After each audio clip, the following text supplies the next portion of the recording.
All right, so the mother of this Michigan school shooter on the stand today, we've been watching this throughout the day, defending herself, describing a time that she tried to get help for her son, Ethan Crumbley. Let's watch.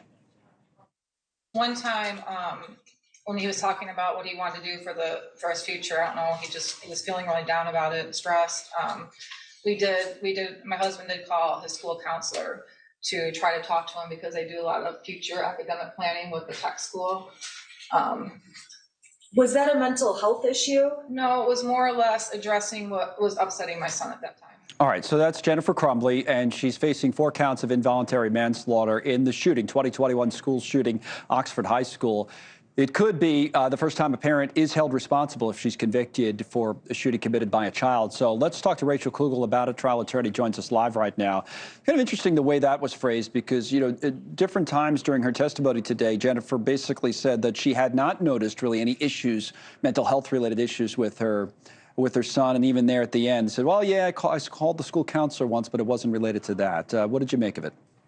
Right. I mean, I think the point is that, a lot of people can be responsible when something horrible happens, right? And we're armchair quarterbacking it. We know the bad, horrible thing that happened, and we're now looking at it with 20/20 hindsight at all the steps along the way where something could have changed, someone could have intervened. But that's not the question here, right? The question here is whether she knew the likelihood that he would do something so violent and so terrible. And I think that's what this comes down to. This line of questioning is about pointing out that, yeah, I mean, he had problems. He had sort of the typical teenager stuff that all of us as parents kind of expect to deal with. And that there was nothing that was so surprisingly out of the ordinary that would make this thing rise to the level of criminal responsibility, which is what we're talking about here, right? We're not talking about a money judgment or civil damages. We're talking about the loss of life, liberty, freedom, the highest thing that can be taken away from one in this country. So this is serious stuff that the state is doing in an unprecedented way. What about the idea they kept, and it was the defense, right, that brought up her personal life and extramarital affairs there. Do you understand why that would be the case or what they were trying to get at today? That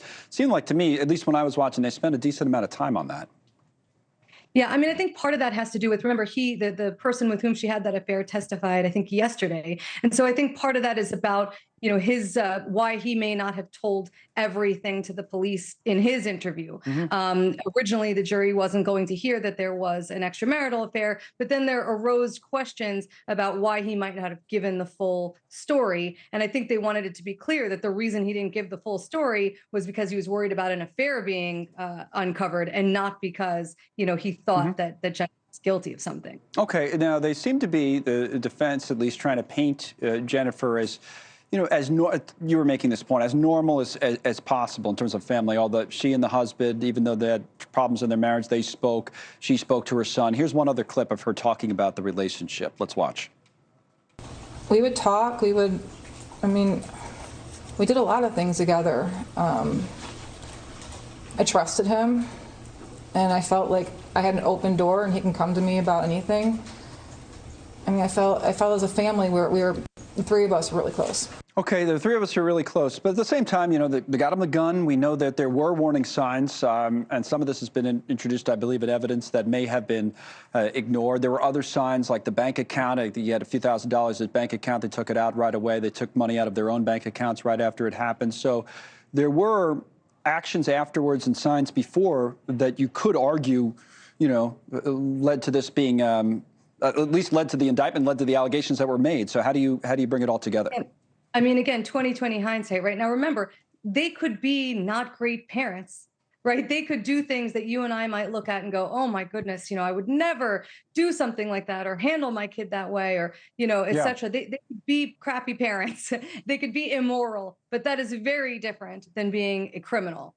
And that's what's, really important here is this isn't just about whether we think they're good or bad as parents, but whether they're criminal. And pretty much everything I've heard that they did here, none of it in and of itself was criminal. For example, having that weapon, buying that weapon, allowing the kid to use it, keeping it unstored, unlocked, all of those things are not crimes in their state. Now, if the legislature wants to go back and revisit it, so be it. But they didn't do anything criminal. And I think that is, a really important point here, that this is totally unprecedented and new. And I, as a defense attorney, am always cautious about broadening a prosecutor's power even in the face of, unspeakable tragedy that makes all of us want people to pay and want it to stop. We got to make sure that it's really the right way of going about it. No, thanks so much for watching. Just go to joinnn.com to find NewsNation on your television provider. And don't forget to click the red subscribe button below to get more of NewsNation's fact-driven, unbiased coverage.